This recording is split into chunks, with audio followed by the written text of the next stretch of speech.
Today on Multiverse, we resume the tournament to end all others, after it was discovered that Zen Buu is once again manipulating nearly everything about this contest. Many of the contestants decided that enough is enough, and it was time to rise up against him.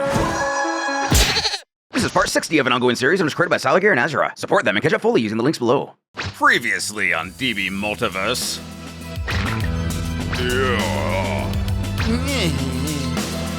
Trapped by the evil sea, our hero's scheming came to light.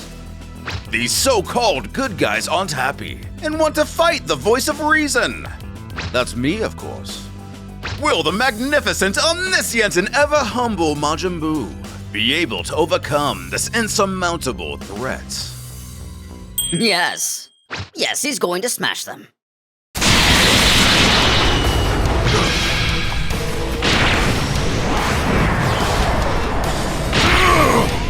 First setting his sights on Gast, Buu explains how he prepared this trap hours ago.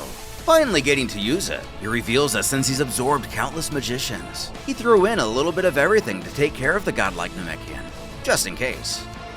Since Gast is resistant to pretty much everything, he sees he was right to do this since one or two spells are clearly making headway. He tells how the Dark World Lightning has stopped his movements, if only for a second. But that's more than enough time for the antimatter holes to form within his body. And then there are the micro-dimensions in the back. Tricky and very dangerous. But of course, you can leave nothing of such a powerful Namekian brain. This preset trap infuriates future Trunks. He grits how Buu can call himself powerful, but has to prepare his attacks in advance. Alas, the Majin assures that was just for Gast. He's the only one who actually worries him, so he had to take his precautions. But he can resuscitate him whenever he wants anyway, so no harm, no foul. Causing Vegeto's pride to take hold. The only one who worries him, Buu will see. Upping the ante even more. The Fiend sneers that against the rest of them, he promises not to use any magic. Giving the Fuse Fighter all he needs to decide that he's just mocking him now. He'll remind Buu that he can destroy him in one shot. Oh, I'm so scared.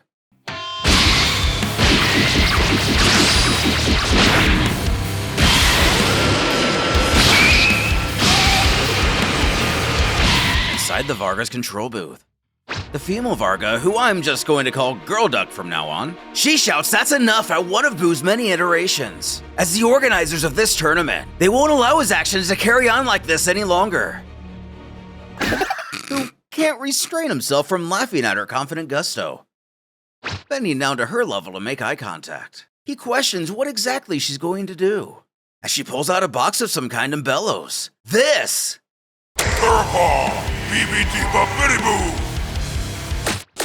With a recording of C rumbling out the incantation which sealed the Majin only moments ago. The chaotic creature takes pity on her naivety and pats her on the head. The poor baby bird thinks boomboxes have magical powers. Outside, our Universe 18 warriors do everything they possibly can to fend off Buu's bum rush towards them. Yes! Strength in numbers! Even Buu himself.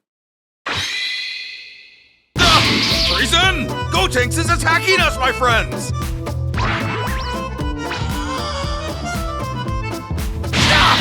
Hey, wait! We've got no quarrels here!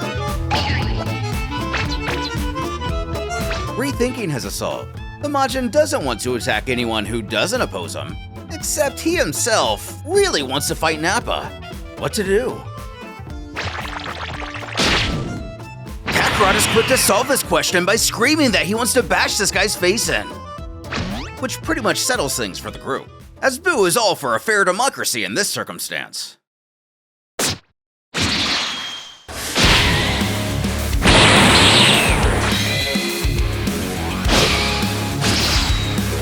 I'm your opponent. Leave all headless over there for your buddy. This newest interruption, while entertaining, seems to finally begin to wear on the audience.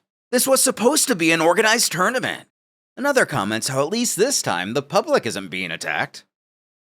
Another spectator from before stands and grunts that they can't let this infamy continue. Her viewer from her left agreeing. It's time to see a little action themselves. Please remain seated during the intermission. Yes, Mr. Buu! I'm at your service, Mr. Buu! Who quickly changes his mind upon being confronted by the omniscient.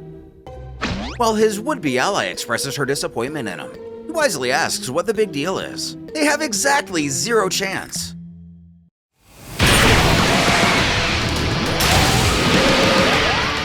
Although chaos reigns with most our heroes, the Cell Juniors kick back and play a card game with Buu that seems to be a variation of Go Fish. But instead of regular cards, they're using fighting characters from video games. This one in particular, Tobal, a certain Akira did the art for.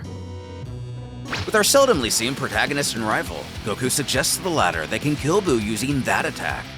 Buu agrees as he shouts it's within their reach now.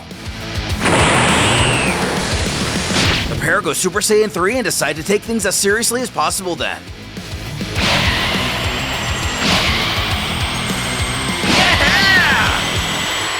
Come on! The technique that destroys me clearly isn't this.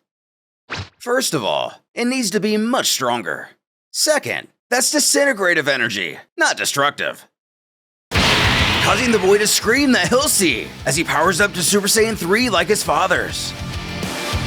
But he is a little annoyed that he only gets this tiny little panel for his super cool transformation.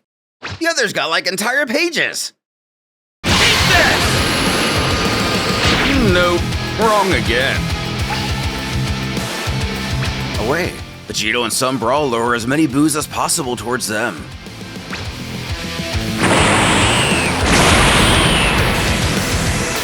As the former takes the same form as the Saiyan counterparts. This is exactly what Gotenks meant. Total annihilation!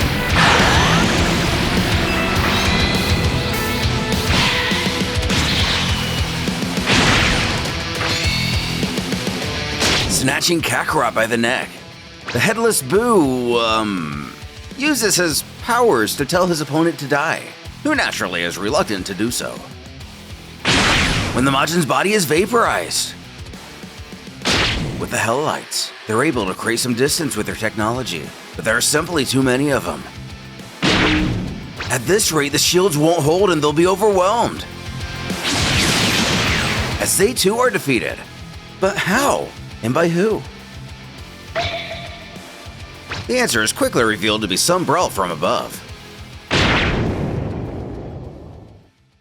Looking back to Universe 18, an eerie silence overtakes the arena. Is that it? Have all the Buus been defeated? Letting out a sigh of relief. Videl at least appears to think so. It looks like they were all exterminated. But of course, that's not exactly the case. Reforming himself from the puddles of liquid rising from the ground, the Majin cackles that they're all jumping to conclusions a little fast if they ask him. These poor things never even realize that he's got pieces of himself scattered all over this battlefield. Pieces that are not even visible to the naked eye. What can they do against an all-powerful god? And religious theology aside, the unfortunate truth does appear to be that Zen Buu possesses abilities and foresight that make him pretty much immortal. What can our heroes do? As the creatively named Girl Duck continues to try to send this fiend back to his own universe, he sneers that she should know that he broke her little device, causing her to frantically and hopelessly call out to the nearby Namekian to hurry up and heal their machine. Chuckling at the absurdity, Buu then questions if that's their big plan. But Girl Duck ominously utters, no. When all 3 iterations of MajinBlue disappear from the room, her face lights up as she reveals, that's our plan. In the arena too, every Buu just vanishes, and Goku can't feel his presence anymore. Prompting Smart Duck to proclaim, aha! Another victory for science! She explains that they didn't like Buu toying with her stuff, so they made an impromptu backup plan. They transported a second teleportation machine to another universe.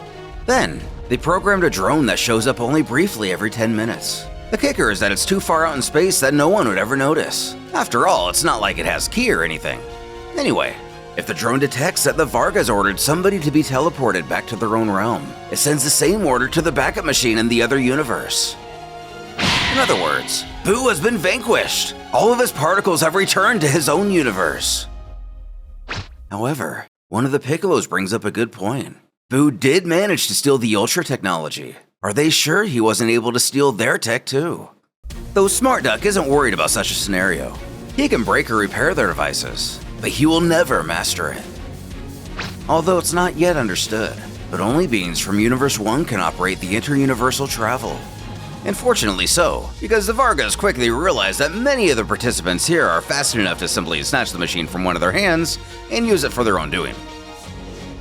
Returning to the surface, Vegito grins that the Vargas really are amazing. Now they've got a perfect handle on the situation. They can now continue the tournament without danger, can't they? And for the parallel tournament, which brings back some of the defeated contestants, they could.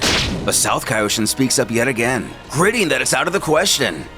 Before Grand Supreme Kai politely requests to say one last thing, not only due to his own status, also as one of the organizers of this tournament. When all of this first started, they promised a lineup and a reward, in respect of the final participants, who for the record did not break any rules willingly. They cannot cancel the main tournament. Despite South's protests, he continues, their divine word is worthless if not maintained. East agrees. The tournament shall continue, but a zero-tolerance policy will strictly be enforced for whoever decides to go too far. Meanwhile, in MajinBlue's Universe 4, They got me good there. After a short while, Buu does what he can to try to get back to the tournament. After all, what else does he have going on? But he hasn't been able to master their technology, even though he's copied it down to the very last atom. Why strange?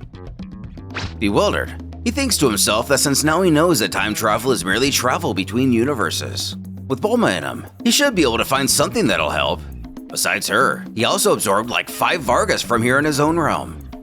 If they just give him 2 hours, he'll be back, no problem. Or maybe 2 days. 2 years? But if he goes back in time itself doesn't matter, right?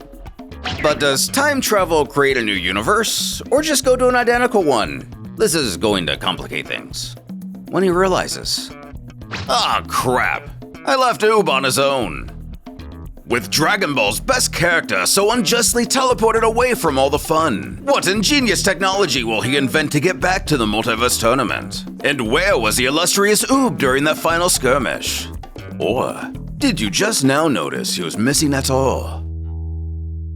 Next time on Dragon Ball Multiverse. Back in Chapter 86, Oob approached Zen Buu to ask that he make him the greatest magician of all time, given how he has an affinity for any creature possessing his original Majin essence, save maybe the Grand Supreme Kai. He happily accepted. Before raining chaos in the arena, Buu took Goku's successor to a realm where time nearly stands still. Here, he will have unlimited opportunity to learn everything about his non-human side he possibly can, leaving us to wonder, what kind of warrior could possibly hope to stand up to a hero as powerful as Goku, who also controls the magical abilities of MajinBlue?